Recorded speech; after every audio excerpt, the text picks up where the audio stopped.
Hello student, आप सभी का स्वागत है मानवंत क्लासेस यूट्यूब चैनल पर। ठीक है। और आज जो क्लास होने वाली है वो एक पेड बैच की क्लास है, जो कि हम यूट्यूब पर एक डेमो के रूप में उसको स्टार्ट कर रहे हैं। ठीक है। और हमारी पेड बैच में तो वो चलेगी ही मानवंत क्लासेस एप्लीकेशन पर। ठीक है। बट ये हमारी डेमो क्लास है तो यूट्यूब पर फ्री चलेगी। ओके। तो क्लास 10th के विद्यार्थियों के लिए है, साइंस की क्लास है जिसमें फिजिक्स केमिस्ट्री बायोलॉजी तीनों सब्जेक्ट एक साथ होते हैं, इसलिए इसको नाम साइंस दिया जाता है। ओके। तो चलिए हम स्टार्ट करते हैं। और चैप्टर 1 है इसका। ठीक है। तो हम चैप्टर वाइज करेंगे। और 10th और 12th साइंस की दोनों क्लासेस मानवंत क्लासेस यूट्यूब चैनल पर चल रही हैं। ठीक है। तो जो विद्यार्थी 10th और 12th में पढ़ रहे हैं वो इजीली ज्वाइन कर लीजिए इस चैनल को। ठीक है, मानवंत क्लासेस यूट्यूब चैनल को। चलिए, तो हमारा फर्स्ट क्वेश्चन है, सबसे अधिक अभिक्रियाशील धातु बता दीजिए। तो सबसे अधिक जो अभिक्रियाशील धातु है वो कौन सी है? सबसे अधिक अभिक्रियाशील धातु सोडियम होती है, Na। ठीक है, उसको हम क्या कहते हैं? Na sodium. ठीक है। ऑरम, आर्जेंटम और क्यूपरम ये नहीं होती है। ठीक है। चलिए अगला दूसरा क्वेश्चन।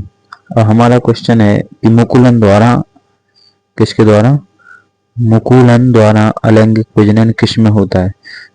तो मुकुलन बेसिकली मैं आपको बता दूं अमीबा में नहीं होता है। ठीक है, ना ही प्लाज्मोडियम में होता है, ना लेशमानिया में होता है। मैं मुकुलन की बात करूंगा तो ये होता है, ना देखो प्लाज्मोडियम में नहीं होता है और ना ही लेशमानिया में होता है, ये होता है ईस्ट में। कहाँ पर होता है? ईस्ट में। ठीक है, तो राइट आंसर इज बी। ठीक है। थर्ड क्वेश्चन है हमारा कि निम्नलिखित में से कौन सा, निम्नलिखित में से मानव की मादा जनन तंत्र का भाग नहीं है? मतलब जो मादा होती है उसके अंदर क्या नहीं पाया जाता है, उसके जनन तंत्र में क्या नहीं पाया जाता है? तो उसके जनन तंत्र में अंडाशय यानी कि आपका ओवरी पाया जाएगा, गर्भाशय यूट्रस पाया जाएगा, और डिम्बानी, ठीक है, फेलोपियन ट्यूब जिसको हम कहते हैं डिम्बानी अंडबानी फेलोपियन ट्यूब पाया जाता है। ठीक है। लेकिन एक ऐसा अंग जो नहीं पाया जाता है वो बताना है आपको। तो वो है आपका, एक मिनट, इस तरीके की गर्भाशय की संरचना होती है जिस तरीके से मैंने बताई। गर्भाशय की इस तरीके से संरचना होती है। ओके।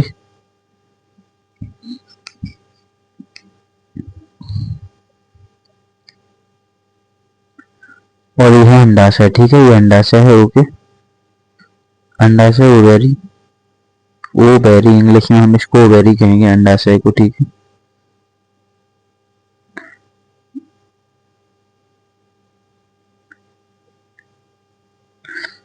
और यहाँ पर हम देखेंगे तो ये आपका क्या है? फेलोपियन ट्यूब है। कौन है फेलोपियन ट्यूब? डिम्बानी कौन है? तो डिम्बानी के बाद में बात करेंगे हम, नीचे से डिम्बानी है। ठीक है, डिम्बवाहिनी फेलोपियन ट्यूब, इंग्लिश में हम इसको फेलोपियन ट्यूब कर। ये है आपका गर्भाशय यूट्रस। ओके, ये आपका यूट्रस यानी कि गर्भाशय है। ठीक है। अब शुक्र वाहिका की मैं बात करूं तो शुक्र वाहिका कहीं से कहां तक आपके मादा जनन तंत्र में नहीं मिलती है। ठीक है।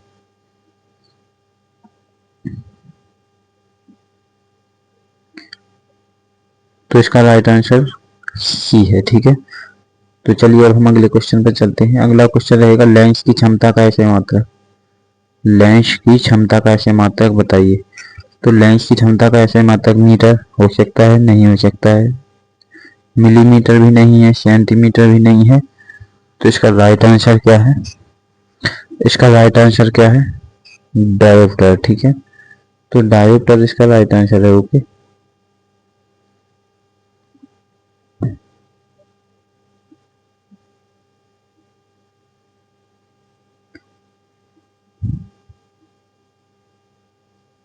तो यहाँ पर सी आपको लगाना है कि डायोप्टर इसका आंसर है। ओके। लेंस की क्षमता का ऐसा मात्रक डायोप्टर ही होता है। ओके।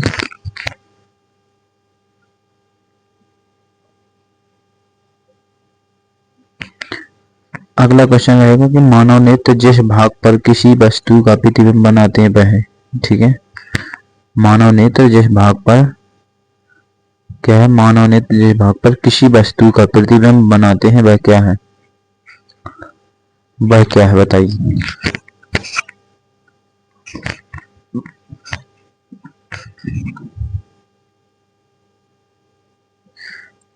वो दृष्टि पटल होती है। ठीक है,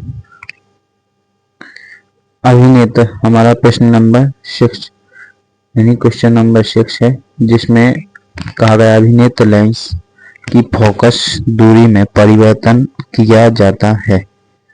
ठीक है, में परिवर्तन किया जाता है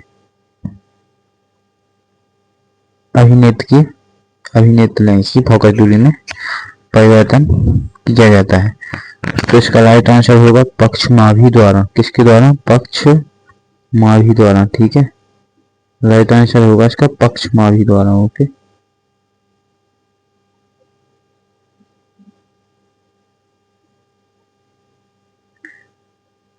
चलिए तो अगले क्वेश्चन पर चलते हैं। ठीक है,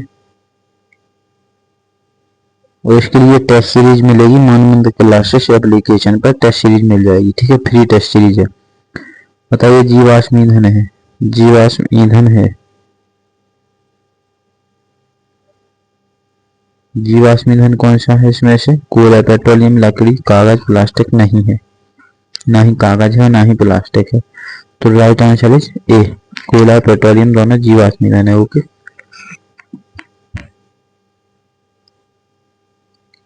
अगला क्वेश्चन, क्वेश्चन नंबर 8 यानी 8वां प्रश्न है हमारा।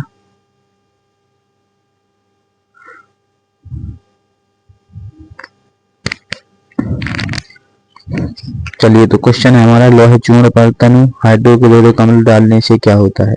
ठीक है, डालने से क्या होता है?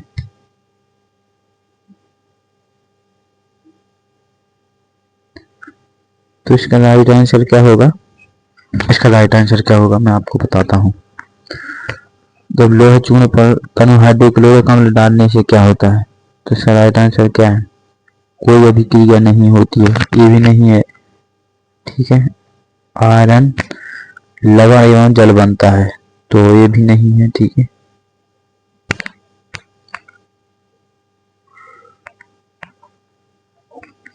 तो इसका राइट आंसर है बी, क्लोरीन गैस एवं आयरन हाइड्रोक्साइड। ठीक है, तो आंसर क्या है इसका? क्लोरीन गैस एवं आयरन हाइड्रोक्साइड। ठीक है, तो बी इसका राइट आंसर है।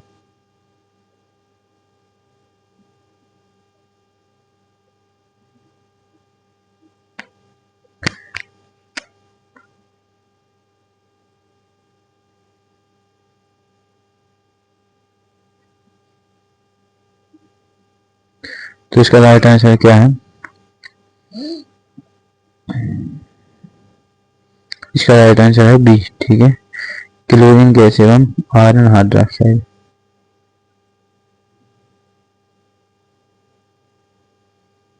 तो इसका राइट आंसर बी। ठीक है,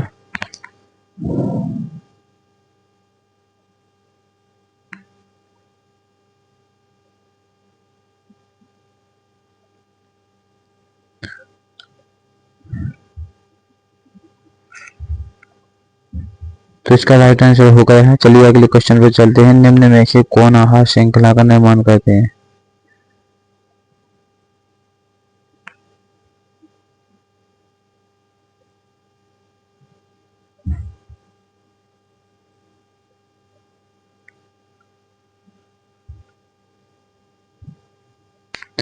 तो इसका आंसर क्या है कि निम्न में से कौन आहार श्रृंखला का निर्माण करते हैं? आहार श्रृंखला का निर्माण घास, बकरी। देखो, घास को कौन खाता है? बकरी, बकरी को खाता है मानव। ठीक है, तो राइट आंसर इज बी। निम्न में से कौन आहार श्रृंखला का निर्माण करते हैं? तो right answer is B. B मतलब पहले घास, घास को कौन खाता है? घास को कौन खाएगा?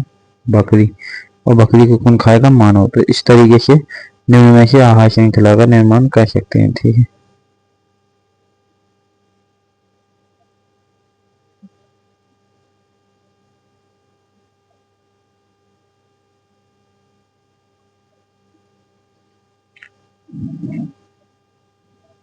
तो निम्न में से कौन से समूहों में जैव, और हमारा शायद लास्ट क्वेश्चन है कि जैव निम्नीकरण पदार्थ है। बताइए, निम्न में से कौन से समूहों में केवल जैव निम्नीकरण पदार्थ है? तो जैव निम्नीकरण पदार्थ में आएगा आपका घास, पुष्प तथा चमड़ा, घास, लकड़ी तथा प्लास्टिक, फलों के छिलके, केक एवं नींबू का रस, केक, लकड़ी एवं घास। तो ये आपके ऑप्शन रहे, 4 ऑप्शन में से आपको एक आंसर बताना है, ठीक है। फिर बाद में मैं तो बताऊंगा ही, प्लीज आपको बताना होगा अभी।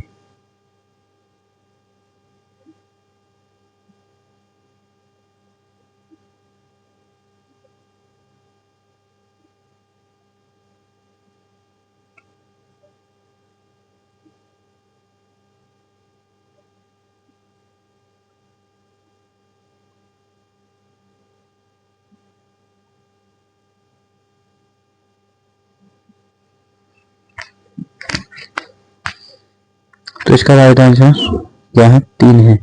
और घास, लकड़ी और प्लास्टिक ये गलत है, ठीक है। थोड़ा क्लास में ब्लर हो रही है आज, क्लास की स्क्रीन कहीं जा रही है, आवाज कहीं जा रही है, थोड़ी ब्लर हो रही है आज, ठीक है। नेटवर्क की प्रॉब्लम है, ठीक है, ओके। तो मैं यहीं पर एंड कर रहा हूँ, okay. But test series join करने के लिए मानवेंद्र क्लासेस एप्लीकेशन को डाउनलोड कर लीजिए, इसी वीडियो के नीचे लिंक लगी है एप्लीकेशन की, ठीक है। नमस्कार दोस्तों, सभी को धन्यवाद जुड़ने के लिए।